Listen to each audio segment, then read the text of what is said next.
Designed with a view to become the largest airport in the Southern Hemisphere, Western Sydney Airport's about to take off. Welcome to Western Sydney Airport. It's about to open.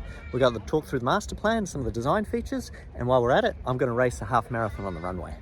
The runway itself is 3.7 kilometres long, plenty enough to land an A380, and for me, 3 laps of 7k. Now, no cross runway when you look at it compared to the other Sydney airport. This is because the meteorologists just don't think we need it. They reckon we've got stable enough weather patterns. One of the things you'll notice is missing here is the control tower. Of all the jobs you think shouldn't be done remotely, well, apparently this one can be done remotely. Everything's been rolled out of Bankstown. So in terms of running surface, the fill under here, all that dirt that was dug out from underneath the harbour crossing tunnel has actually been used as fill in here. And the deepest parts, 14 to 15 metres of fill were put in here to get us a beautiful flat running surface for today. Western Sydney Airport's going to be 24/7, no curfew. See, the thing is, Kingsford Smith with its curfew is like Sydney's pubs. It's closed by 11 o'clock at night. And if you think if you've got a manufacturer with a $200 million facility, you don't want to be closing it down for 8 hours a day just because the airport's not running. Out here, Western Sydney's just going to outwork, out-hustle. Same rings true for the ultra long-haul flights, which will naturally get in at 4 to 7 in the morning. They're going to find a natural home at Western Sydney. Speaking of outworking, it's time for me to get in the starting chute. Shoes-wise, we've went with the On Clouds today, seemed fitting. The countdown's also on for the airport. Cargo flights start in July, and passenger flights will start landing in October. On your marks, let's get it on.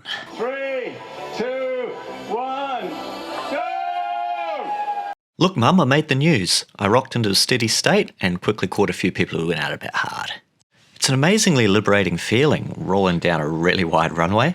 But this isn't the only runway that Western Sydney will have. While you've got the terminal here, in time, there's actually going to be a second one mirrored over here with the runway as well. At that point, the airport moves to a capacity of potentially 80 million passengers. Now this is likely to be out in 2063, but that will then change the flight paths for Kingsford Smith considerably. And you'll start to see a lot more encroachment as this becomes the dominant airport. Speaking of dominating performances, I did the first few hundred metres with Gemma Jenkins, my training mate, who took out the women's win. 2.5k in, just moved by into 10th. It was way further than I thought it'd ever be. Two guys out in front, miles in front. Bit of a strung out chase group over the next 70 metres, which I'm at the back of, and a few people on my tail. The fog started to lift and you could see the beautiful blue mountains, which the architects have used as inspiration for the terminal design. The undulating timber roof, which mimics the rolling hills of the Blue Mountains, and the sandstone walls, really gives it the Australian touch. That is good design and we love to see it. 5k in, I was getting a bit tired, definitely running out of fuel, which is kind of what's going to happen here. There's no way of piping in the aviation fuel. So everything's got to come out via trucks. Everything's going to come out on the toll road. The terminal has been designed as a single master plan, which means the user experience is so much better. Unlike most airports where it feels like an episode of The Amazing Race trying to navigate the jolly thing, here there's just simplicity. For instance, the terminals themselves can get switched around from domestic to international inside of an hour. It is a singular terminal, so if you're having to do a changeover, it's so much quicker to do here. You're not having to run to an extra terminal to catch you connecting. Also, they've eliminated individual brand check-in counters. So there's just a communal kiosk area, saving a huge amount of space. They've managed to disguise economic efficiency for brand convenience, and it works exceptionally well for the end customer. One lap down, made up into 8th place. 7th starting to fade a bit. Might be able to catch them in the next 5k. But everyone after that are pulling away on me, and I'll need to hit the wall bad for me to catch them. I think it'll be a struggle to hold this place even, but we're going to give it a good shot. Judging by the massive turnout that's here today, there's thousands of people crawling around this place. Sydney International Airport has a lot of potential to pop. People have been sleeping on just how many people live. Parramatta and further west, the moment they start to plug extra train lines into it, you're going to find this place takes a serious chunk out of Kingsford Smith, which is a great thing for Western Sydney and job creation, but also fantastic for people who use Kingsford Smith, because it's over capacity and a bloody rabbit warren.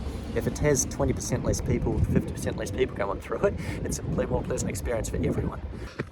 Halfway there, looking good for sub 120, which is a stretch goal well beyond anything I thought I could achieve. It's going to be tough to hold at this zone for another 10.5k. The latent demand is easy to see. You can just tell there's thousands of people walking around here today. People want to use the facility, but by golly, we've got to let them connect. 6,000 car parks will allow a lot of them to come through, but if we want this to be a genuine international gateway, we need more than one tiny little metro line that heads the wrong direction and is a year late on delivery. Western Sydney Airport needs a lightning fast connection back to Parramatta and Liverpool, and even better, to the CBD as well. Without that, it risks becoming a budget-only $99 connection to Bali. That's not an international gateway, that's a bargain bin. The distances out here are just so vast that the proposed bus network, from people from Liverpool and Penrith, it's almost going to be quicker for them to just go to the other airport. We need fast metro, proper heavy rail. It's the only way that can cover that amount of distance. The planners and the politicians know this, and they've got all the lines on a map. We just need to start building some of them. No one's taken the idea of a high-speed rail connection to Newcastle seriously if we haven't completed the 7-kilometre section in from Leppington to the airport. Connecting to Leppington would open up another 1.5 million people who live in Liverpool and Bankstown into the catchment. If we give Western Sydney a half-even playing ground, it will succeed. 7th's just out there, you might be able to see him on the screen. Hopefully we'll pull him in by the end of the straight, it's not 3k long. Our next video is running 100 miles in the Blue Mountains. If you can spare a tenner, there's a fundraising link in the comments section, or give us a super like. Thanks so much.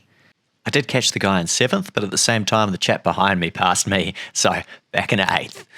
The plantings are beautiful, as you can see behind me, all native, all ready for the Cumberland Plain, can handle the heat, because my word, today. By the 3rd loop, there was about 10,000 people on the tarmac, and I was just heaving to that finish line. I was getting chased down hard in that last 500 metres, but managed to hold it together. Yes, that was hard yakka, but I ran myself into 8th place, I think, in 1 hour 15, which is insanely fast. And the truth behind it, they made the course a K short, so. But I've been on track for 1 hour 19, which is still much better than I thought I'd be capable of. Final position ended up being 10th, because 2 people from wave 2 caught me, but still, 1 hour 15 for 20.25k. I mean, that's a 3:44 average kilometre. Absolutely stoked with that. Fantastic to see everyone running out there. Particular shout out to my training squad. There's some true state and national level reps coming out of that group. Thank you very much for tuning in. We're done for another day. Cargo flights July, passengers October.